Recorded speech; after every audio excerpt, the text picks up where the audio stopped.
હું તમને પૂછું કેન્સર ચડે કે ક્રોધ, તો પાછા ખોખારીને બોલે છે ક્રોધ ચડે.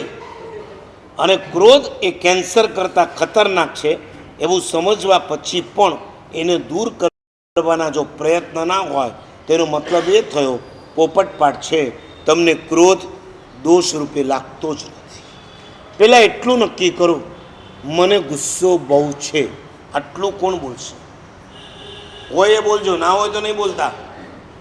મને ગુસ્સો બહુ છે, નહીં આમ આંગળી ઊંચી નથી કરવાની, બોલવાનું છે આજે મને ગુસ્સો.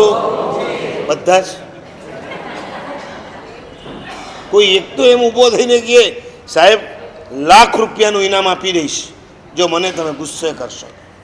અમારા વીઆર સેવા ગ્રુપના કન્વીનર કોણ?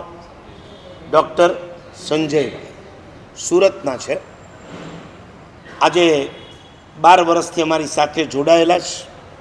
ઓલ ઇન્ડિયા વીઆર સેવા ગ્રુપના કન્વીનર. અમે એક વખત સુરતમાં ગચ્છાધિપતિ સાથે બધા બેઠા હતા, કલ્પેશભાઈ, જયેશભાઈ, સંજયભાઈ વગેરે. એ વખતે કલ્પેશભાઈએ કીધું કે સાહેબ સંજયભાઈને કોઈ ગુસ્સે કરાવે આપણે એને ₹1,00,000 ઇનામ આપીએ.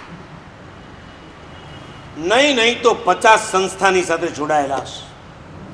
દરેક સંસ્થામાં ઇઝી ગોઈંગ હોય કે ના હોય, માથા ભરેલા, અને એની વચ્ચે પણ કામ કરવાનું મગજને ઠંડુ રાખીને ક્યારે થઈ શકે?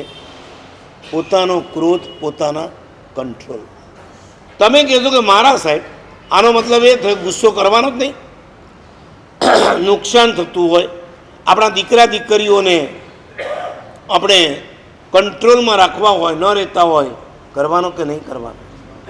કરવા. પણ એના 5 પોઈન્ટ લખો. જેને પણ ગુસ્સો આવે ત્યારે આ 5 ચીજ નજર સામે રાખીને કરવાનું. Number 1, right degree. ચલો ડિગ્રી પછી લખો રાઈટ પર્સન. પહેલું લખો રાઈટ પર્સન. મને ગુસ્સો કરવો છે. ઘણી વાર કેવું થાય ખબર છે? બોસનો ગુસ્સો છે ને ઘરે આવીને ઘરવાળી પર ઉતારતા હોય છે. કારણ કે બોસ પર તો કરાય નહીં, બોસ પર કરવા જાય તો શું થાય? નોકરીમાંથી પાણી ચૂમણે. એટલે ત્યાંનો ગુસ્સો. આવું થાય કે ન થાય? ઘણી વાર થાય છે. હવે તમને મારા પર ગુસ્સો આવ્યો, મારા પર કરવાના તમે? એટલે આવ્યો ખરો એમ ને?